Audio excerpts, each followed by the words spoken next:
ini ada hal yang menarik ya. Pernyataan keras dari Gatot Nurmantio. Tadi ya sebagai selingan kita sudah tunjukkan Gibran yang salah kostum. Kok bisa gitu ya. Jadi lucu juga. Jadi Gibran salah kostum. Kostumnya yang lainnya putih, kemudian batik. Tapi saya juga makin mempertanyakan, ini Mayor Teddy ini atau Letkol Teddy ini sebenarnya ajudan presiden atau sekap eselon 2 ya. Kalau dia sekap eselon 2 ya di belakang duduknya ya. Tidak setara dengan menteri, tapi ini duduknya di samping presiden ya. Jadi dia seperti vice presiden. Bahkan yang paling lucu adalah Prabowo, Teddy baru the vice president. Jadi Prabowo lebih pengen dekat dengan Teddy ketimbang Gibran Rakabuming Raka. Ini aneh ya menurut saya ya. Menyalahi protokoler, menyalahi ya birokrasi gitu ya. Seorang pejabat eselon 2 duduk di depan persis di samping presiden. Bahkan ajudan saja tidak boleh duduk begitu, tapi Teddy bisa gitu. Teddy bisa merusak tata krama ketatanegaraan ya. Oke, bukan itu yang ingin kita bahas, tetapi yang ingin kita bahas adalah kritik keras Gatot Nurmantio kepada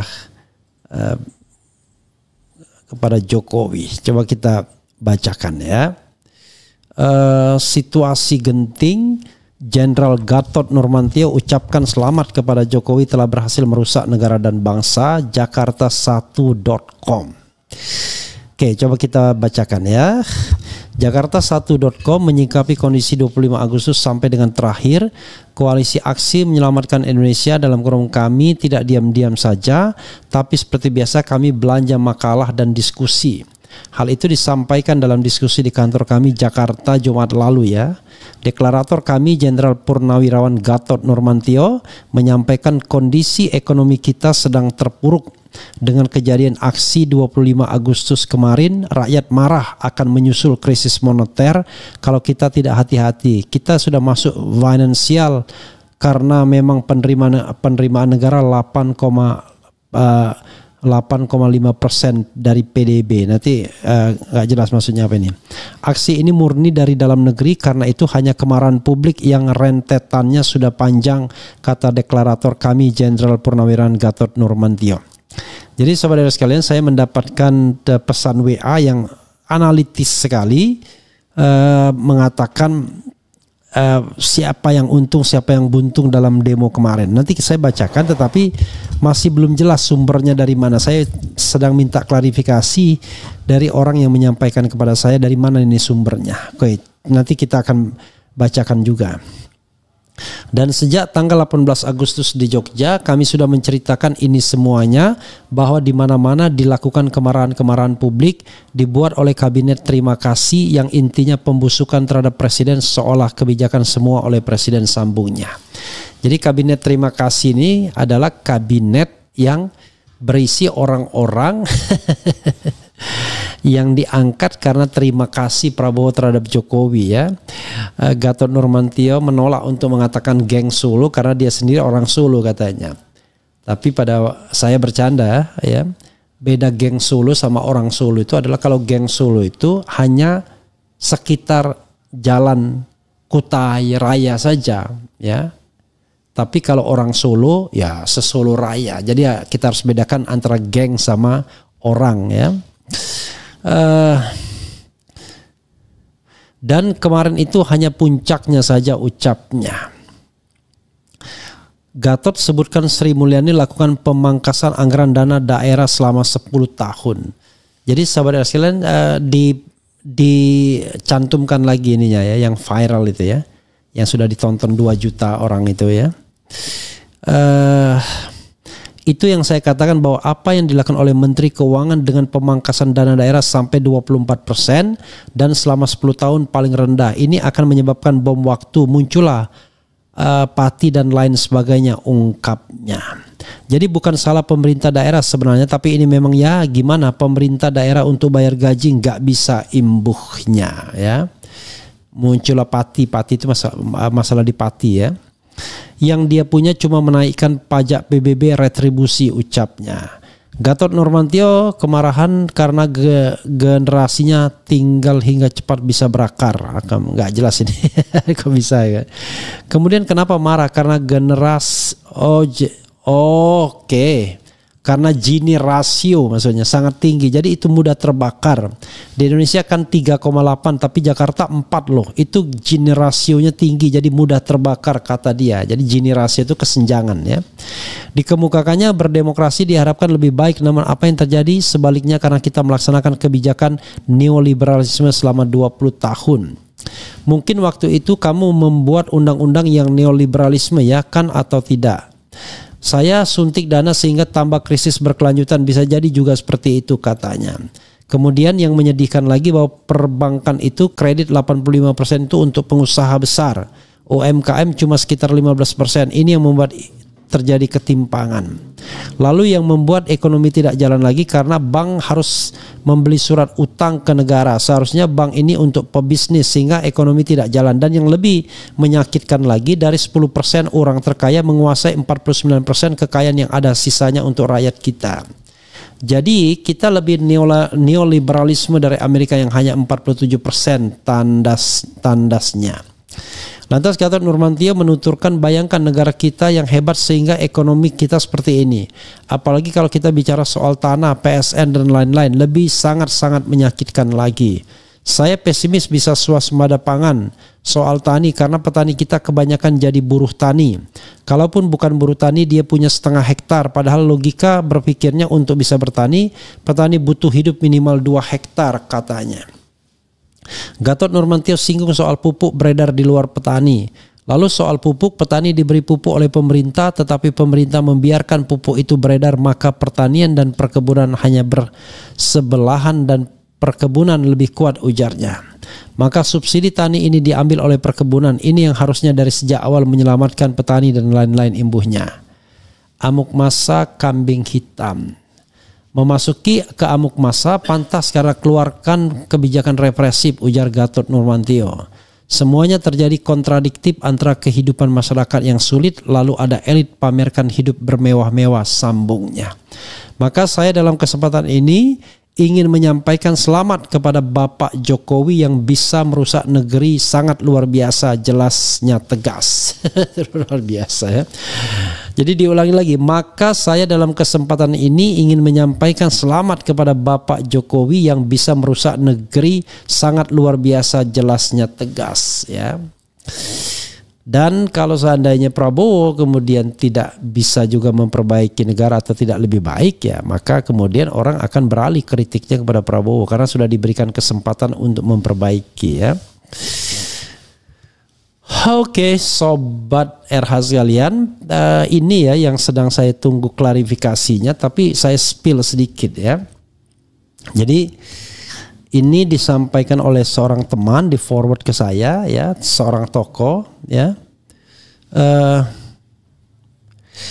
Ini ada lagi ya.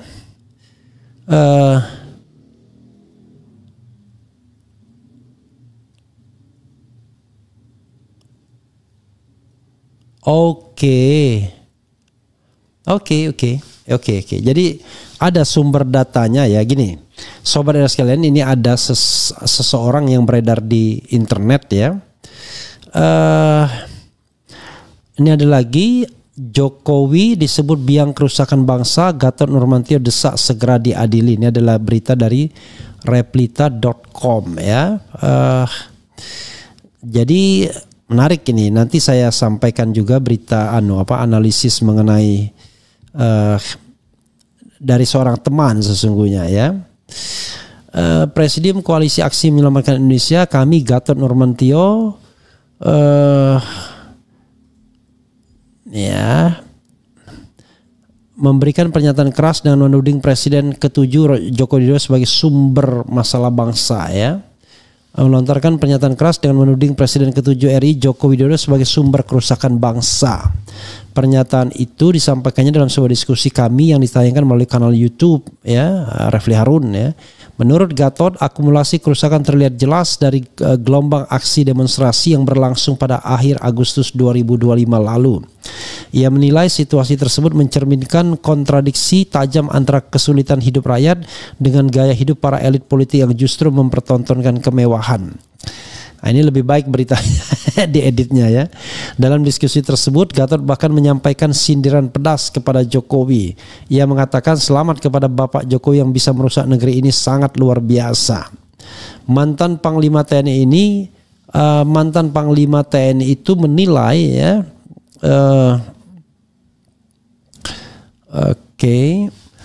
bahwa dampak dari pemerintahan sebelumnya kini dirasakan langsung oleh Presiden Prabowo Subianto. Menurutnya, pemerintahan baru seolah memikul beban berat akibat kebijakan yang diwariskan rezim Jokowi.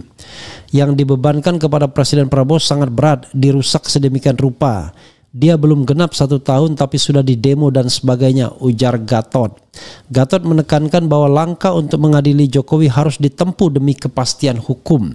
Ia menilai proses itu penting agar publik bisa mengetahui dengan jelas apakah Jokowi memang melakukan pelanggaran atau tidak. Kalau tidak salah ya bersihkan namanya, kalau salah ya sesuai hukum. Jadi adili Jokowi itu bukan berarti kita negatif kepada Jokowi, justru itu bentuk kepastian hukum, tegasnya. Selain menyinggung Jokowi, Gatot juga menyoroti kondisi internal pemerintahan Prabowo.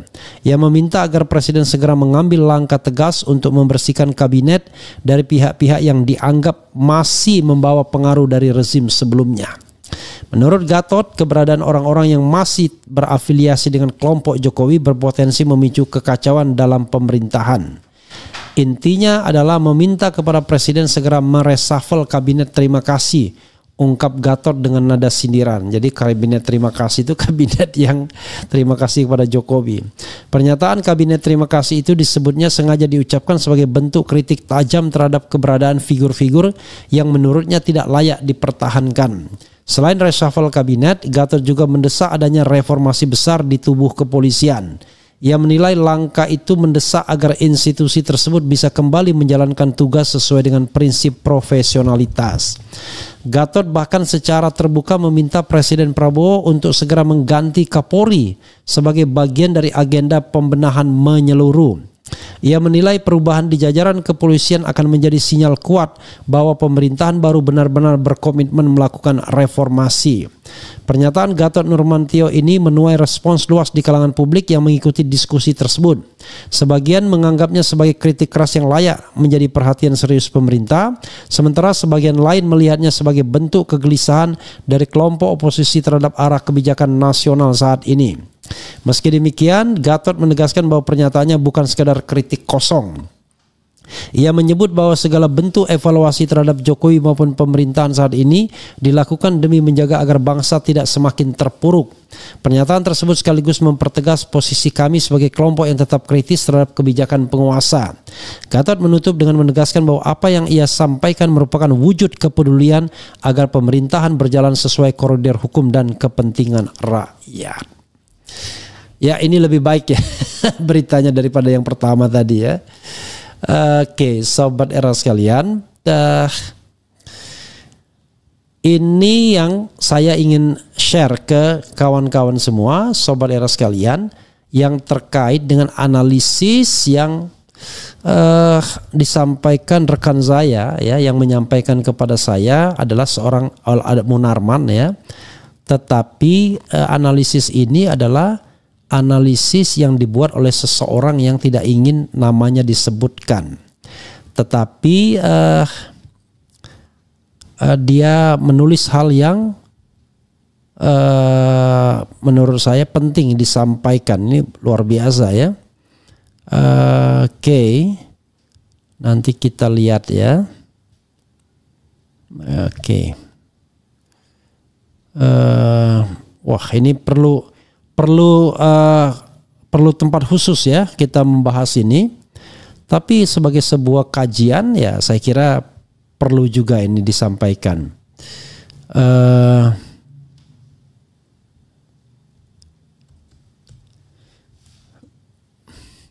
Jadi ini ya, gini, coba kita bacakan sedikit. Nanti saya akan bacakan lebih lanjut ya, karena ini menarik nih. Dari beberapa ini ya, nih panjang sekali ya. Dalang di balik layar, bagaimana sebuah skenario besar mengalihkan isu pemakzulan Gibran menuju kerusuhan yang dimanfaatkan. Ini ada ini ya. Coba diinikan, saya bacakan sedikit ya. Kerusuhan Agustus lalu terasa janggal, terlalu pas waktunya, terlalu rapi polanya, dan terlalu menguntungkan pihak tertentu. Saya mencoba menyelam ke dunia digital, hasilnya bikin merinding. Ini bukan kebetulan, ada dalang, ada skenario besar. Bayangkan sebuah pertunjukan wayang. Ada dalang yang tidak terlihat, ada wayang yang bergerak-gerak di layar, ada penonton yang terpesona, persis begitu. Dalangnya para taipan dan politisi, wayangnya buzzer dan influencer bayaran, layarnya timeline media sosial kita, penontonnya kita semua. Bukti-bukti itu nyata, ribuan akun buzzer digerakkan seperti tentara digital. Ada grup Telegram yang memberi komando, ganti narasi, mainkan isu DPR. Ada aliran dana jutaan dolar lewat kripto ke agensi buzzer. Cara kerjanya seperti pabrik, bahan bakunya kemarahan publik soal tunjangan DPR dan video joget. Produk jadinya kerusuhan, kontennya dibuat profesional, videonya penuh musik dramatis, posternya provokatif, lalu disebar serentak, hasilnya trending dalam hitungan jam. Siapa yang untung? Gibran, isu pemakzulan hilang, popularitas naik, istana wapres, ancaman terbesarnya lenyap. Para taipan, bisnis mereka aman, media sibuk memberitakan kerusuhan. Siapa yang rugi? Rakyat kecil yang turun ke jalan, demokrasi yang tercederai, kepercayaan publik yang semakin tipis. Itulah realitas hari ini, kebenaran bisa dibeli, kemarahan bisa dipesan, kerusuhan bisa dijadikan alat menyelamatkan tahta. Pertanyaannya sederhana, apakah kita akan terus diam jadi penonton pertunjukan wayang ini, atau kita mau berkata kami tahu ada dalang di balik layar? Luar biasa ya. Jadi sahabat sekalian, ini saya membacakan saja ya analisis seseorang ya. Dan saya juga merasa ya, bagaimana kemudian ada orang yang memprovokasi ya untuk menyerang saya misalnya, aneh gitu ya. Gitu pola-polanya. Oke, coba kita lagi membongkar mesin propaganda, cara kerja pasukan digital menukar isu Gibran dengan kerusuhan demi selamatkan istana dan taipan. Kita tentu masih ingat kerusuhan bulan Agustus, Jakarta berasap, rumah-rumah tokoh dibakar, tapi ada hal yang lebih berbahaya daripada molotov, yaitu mesin propaganda digital. Cara kerjanya sederhana tapi mematikan. Ada isu besar pemakzulan Gibran, itu badai, tapi seperti pesulap, badai itu disulap jadi angin ribut yang diarahkan ke DPR. Ada 3 temuan. Pertama, ribuan akun buzzer yang kerja seperti tentara bayaran, 1 klaster di Twitter, 1 di TikTok, dan 1 lagi di Facebook. Luar biasa ya. Pantas saja itu kalau TikTok itu langsung diserang gitu ya. Kedua, ada grup Telegram yang memberi komando ganti narasi, mainkan isu tunjangan DPR, buat trending, bubarkan DPR. Kemudian ketiga, ada uang besar yang mengalir lebih dari 2 juta dolar dalam bentuk kripto. Bayangkan sebuah pabrik, bahan bakunya kemarahan publik, produknya kerusuhan. Video DPR berjoget, isu tunjangan 50 juta jadi bahan bakar, lalu buzzer mengolahnya jadi konten yang emosional, lalu disebar serentak, hasilnya meledak, hashtag naik ribuan kali lipat dalam 2 jam, bukan organik, itu pabrikan. Siapa yang untung? Gibran. Isu pemakzulan hilang, popularitasnya malah naik, para taipan besar, bisnis mereka aman, istana, ancaman terbesar pemakzulan berhasil dialihkan. Siapa yang rugi? Rakyat kecil yang turun ke jalan jadi korban dan demokrasi kita. Itulah realitas hari ini. Kebenaran bisa dibeli, kemarahan bisa dipesan, dan kerusuhan bisa dijadikan alat untuk menyelamatkan tahta. Satu hal yang aneh dalam kerusuhan Agustus Kelabu 2025, tidak ada Cina seperti kerusuhan lalu-lalu yang biasanya jadi langganan korban amarah. Mesin propaganda digital yang terhubung dengan aktor lapangan sempurna membalik isu dan mengarahkan target korban. Pertanyaannya, maukah kita terus jadi penonton reality show yang skenarionya ditulis oleh segelintir orang kaya dan berkuasa? Luar biasa ya. Kemudian ini catatan hitam Agustus, yang untung sudah tersenyum, yang rugi mengumpat dalam diam. Kerusuhan Agustus lalu bukan hanya soal bakar-bakaran, tapi soal siapa tersenyum dan siapa yang gigit jari. Jadi sekali lagi saya membacakan postingan seseorang ya. Yang tersenyum yang jelas Istana Wapres, isu pemakzulan Gibran yang tadinya panas hilang begitu saja. Gibran malah bisa muncul sebagai pahlawan, bagi-bagi sembako, popularitasnya naik 22%. Itu keajaiban politik khas Indonesia. Yang ikut tersenyum para konglomerat, mereka aman, media yang mereka kuasai sibuk menayangkan kerusuhan, isu pajak dan konsesi besar mereka tenggelam. Bahkan ada jejak uang digital jutaan dolar mengalir ke agensi buzzer. Dan para buzzer itu sendiri tentu saja kerusuhan bagi mereka bukan tragedi tapi proyek. Lalu siapa yang rugi? Rakyat kecil yang marahnya tulus turun ke jalan lalu jadi korban. Ada yang luka, ada yang ditangkap, ada yang kehilangan pekerjaan. Demokrasi juga ikut babak belur. DPR diserang. Musyawarah diganti amuk massa, polisi dan TNI pun kena getah, disoraki, dilempari, bahkan sebagian dijadikan plon permainan. Ya, caranya sebenarnya sederhana. Mereka tidak menciptakan amarah dari nol. Mereka cukup meniup bara yang sudah ada, isu tunjangan DPR, video joget-joget. Lalu buzzer bekerja, ribuan akun bergerak serentak. Hashtag bubarkan DPR melesat ke trending. Dan saat isu pemakzulan Gibran masuk tahap serius, perhatian publik sudah dialihkan. Ini itu bukan sihir, itu teknologi, itu mesin propaganda. Pertanyaannya, kita mau sampai kapan dibodohi? Setiap kali lihat trending topik, tanyakan siapa yang untung, siapa yang rugi.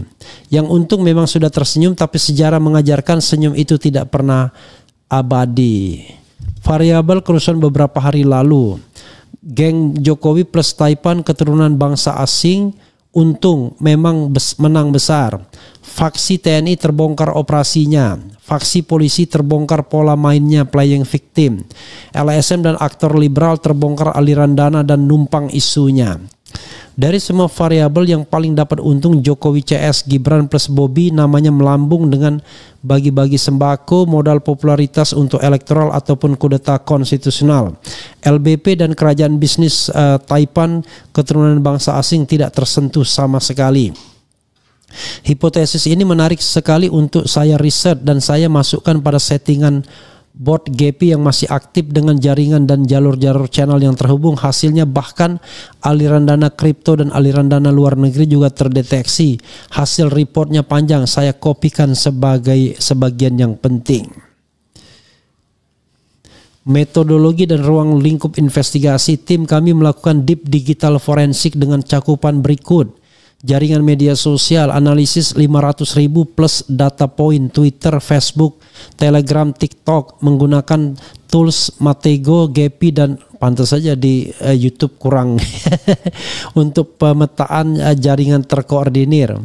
Kemudian blockchain analysis, pelacakan aliran dana mencurigakan via Bitcoin, BTC, Ethereum, ETH, dan Tron, USDT, menggunakan chain analysis dan elliptic. Corporate ownership tracing, pelacakan hubungan perusahaan melalui data LKPM, OSS, dan Yahoo Finance untuk mengidentifikasi keterkaitan Taipan dengan politik. Communications pattern analysis, memantau kanal Telegram, WhatsApp, grup menggunakan teknik metadata analysis dan encrypted message track. Luar biasa nih orang ini ya. Temuan utama atas variabel yang disebut ya, luar biasa ya.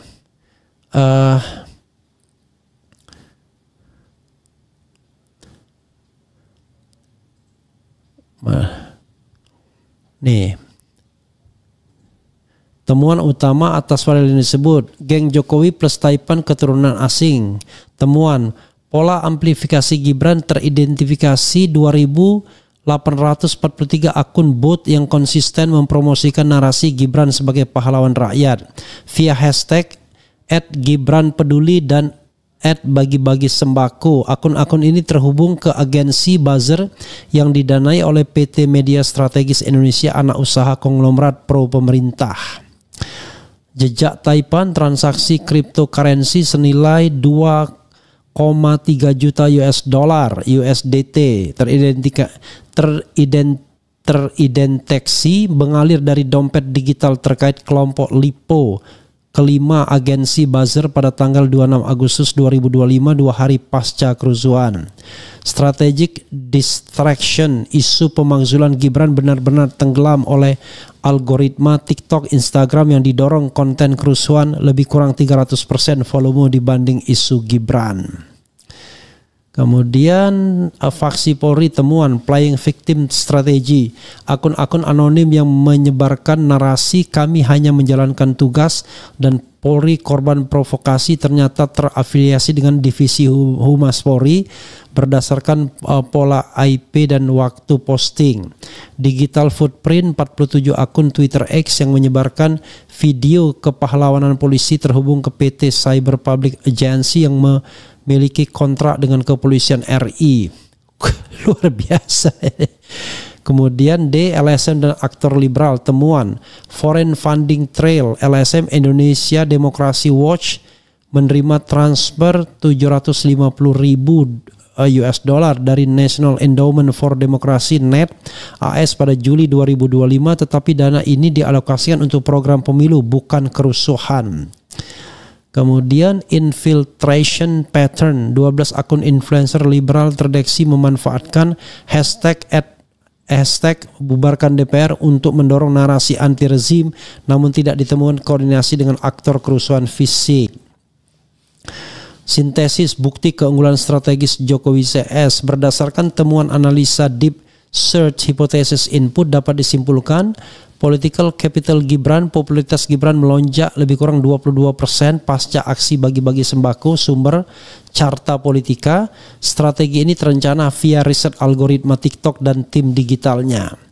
2. Corporate immunity, kelompok Taipan, Lipo, Sinarmas dan lain-lain tidak tersentuh isu kerusuhan karena media massa yang mereka kendalikan fokus pada narasi kerusuhan didanai asing. Constitutional momentum, isu kudeta konstitusi sengaja dihidupkan untuk menguji respons publik dan mematikan oposisi via undang-undang ITE dan pasal makar. Luar biasa ya. Oke. Makanya paling berat itu adalah kalau kemudian pemainnya ya pemain dalang sekaligus pemain, itu yang ribetnya ya. Oke, sobat era sekalian, coba nanti kita akan dalami lagi hal seperti ini, tapi sekali lagi ya, ini adalah sebuah masukan ya, tentu perlu diverifikasi hanya ya. Ini adalah informasi yang perlu didalami oleh pemerintahan Presiden Prabowo. Hal-hal seperti ini. Jangan sampai kemudian di dalam, jadi gini, pusat-pusat kerusuhan itu di dalam pemerintahan sendiri yang terbelah, divided government, ya. Ada Vice Presidential Office main sendiri, ada divisi Humas Mabes Polri main sendiri misalnya, atau ada TNI main sendiri dan lain sebagainya dan lain sebagainya. Jadi kalau misalnya Prabowo mengatakan ada semacam apa istilahnya ya, yang dia katakan sebagai terorisme dan makar, ya silahkan langsung lakukan yang namanya tim pencari fakta, ya, tim pencari fakta. Dan tim pencari fakta yang kredibel itulah yang akan menentukan, yang menemukan siapa sesungguhnya dalang dari semua ini yang telah memunculkan korban jiwa. Karena tidak mungkin memang tidak direncanakan, ada pattern-patternnya. Ada perencanaan-perencanaannya, ya. Begitu sobat RH sekalian ya, mudah-mudahan bermanfaat. Nanti kita akan bahas lagi soal seperti ini ya. Wassalamualaikum warahmatullahi wabarakatuh.